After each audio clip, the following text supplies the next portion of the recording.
तो मेहमद साहब ने भी हमें ज्वाइन किया है, उनसे बात करते हैं इस बारे में। बहुत शुक्रिया मेहमद साहब हमें ज्वाइन करने के लिए। नंबर्स की हम बात करें, जो नंबर्स पेश किए गए हैं, और थोड़ी देर पहले पीटीआई के रहनुमा जो हैं वो भी बात कर रहे थे और वो कहते हैं कि फॉर्म 47 के नंबर्स हैं ये भी। तो आपका क्या ख्याल है या क्या टेक है इस सारे इक्तिसादी सर्वे के ऊपर, या जो नंबर प्रेजेंट किए गए हैं कि बड़ी अच्छी ग्रोथ हुई है पाकिस्तान की इकोनॉमी की? देखिए,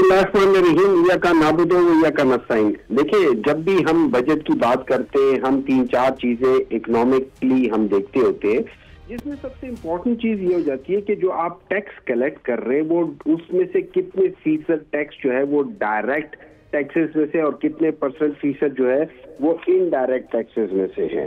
अगर हम लोग यहाँ पे देखते हैं कि इन लोगों ने कितने % इनका इनडायरेक्ट टैक्सेस है, तो ये ऑलमोस्ट ज्यादातर जो एरिया है वो सारा का सारा इनडायरेक्ट टैक्सेस है, जो एक बहुत बड़ा फिगर है। 30.5 ट्रिलियन जो है ना वो इनडायरेक्ट टैक्सेस के लिहाज से मोस्ट उसमें भी है। अच्छा, फिर एक और चीज हम देखते होते हैं, ये तो एक टैक्सेस हो गया, फिर हम देखते हैं कि ग्रोथ कैसी हो रही है। अच्छा, ग्रोथ में जो चीजें आपकी कमाई का हिस्सा होती है उसमें एक एक्सपोर्ट होता है जो इम्पोर्टेंट होता है, एक आपका लार्ज स्केल इंडस्ट्री होती है, वो आपको बताती है, जॉब क्रिएशन देती है। जॉब क्रिएशन से ये होता है कि आपके अंदर बाइंग पावर आनी शुरू हो जाती है, लोग जो है ना वो कमा के चीजें खरीदना शुरू कर लेते हैं, ठीक है। और तीसरी चीज हो जाती है कि इस जॉब के साथ साथ आपकी ओवरऑल जो होती है ना ये एक ग्रोथ जारी होती है।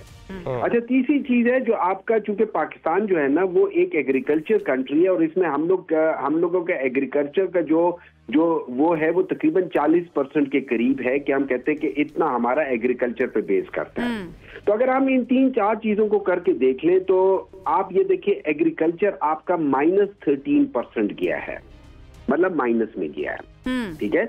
अच्छा, उसको भी इन लोगों ने फज किया है। ये याद रखिए कि तकरीबन मेरे ख्याल में द फ्रंटियर पोस्ट में 2015-16 में आया था कि जो IMF ने $100 मिलियन का फाइन लगाया था पाकिस्तान को कि इन्होंने फिगर्स फज किए थे। इसी तरीके से मेरे ख्याल में 1998 में भी फिगर्स फज हुए थे, उसमें $50 मिलियन का फाइन हुआ था। और ये ग्रोथ की बात कर रहे हैं मेहमद साहब, 0.56 की एग्रीकल्चर के शोबे के अंदर आप कह रहे हैं कि ये ठीक नहीं है, ये नंबर्स ठीक नहीं है। ये ठीक नहीं है। अच्छा, इसमें इन लोगों ने थोड़ा सा इसको कम इसलिए किया हुआ है कि अब आप ये याद रखिए, इन्होंने कहा है कि जो एग्रीकल्चर है ना, वैसे तो हमारा कॉटन माइनस जो मेजर क्रॉप्स है वो सारे माइनस में, जिसमें से कॉटन को 30% माइनस में गया है।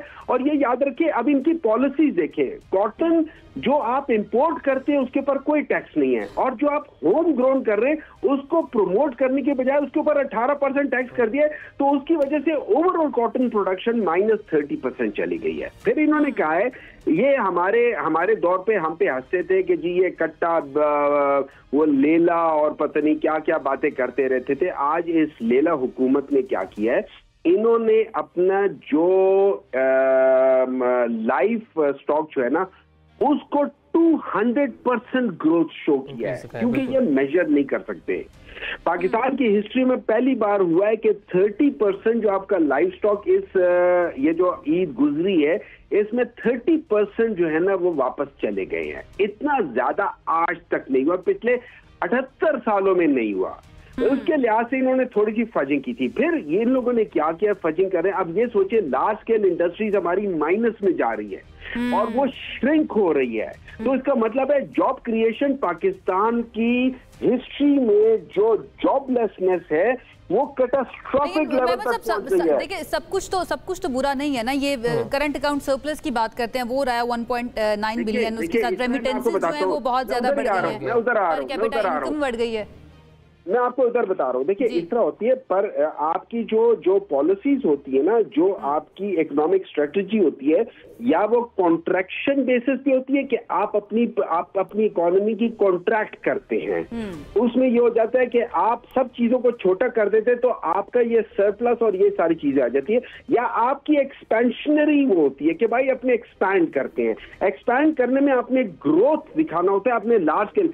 हमारे दौर पे ये सारे शोर मचाते थे कि जी 52 बिलियन डॉलर हम लोगों ने इंपोर्ट किया है। उस $52 बिलियन में ये नहीं बताते थे कि 70% मीन्स 32 या 35 बिलियन डॉलर्स हम लोगों ने लोन रिटर्न भी किया। 70% ऑफ द लोन जो हमने लिया है 70% हमने रिटर्न भी किया था, जबकि इनके दौर में जब पीपल्स पार्टी थे और पीएमएलएन थे, मेरे ख्याल में पीपल्स पार्टी में 44% इन्होंने रिटर्न किया था और या नेट डेफिसिट आया था, और उसमें जो था ये पीएमएलएन में वो 45% नेट डेफिसिट आया था। हमारे दौर में 30% नेट डेफिसिट आया था। तो हम इनसे बहुत बेहतर किया था, हमने लोन अगर ज्यादा लिया था, लोन ज्यादा दिया था। दूसरा, ये जो बता रहे कि जी इन्होंने कहा कि पर कैपिटा इनकम बढ़ गया, बिल्कुल बढ़ गया होगा। मैं आपकी तनख्वाह ले जाता हूं 100 रुपए से 5,000 पे, लेकिन मैं आपकी कुव्वत फरोख्त, कुव्वत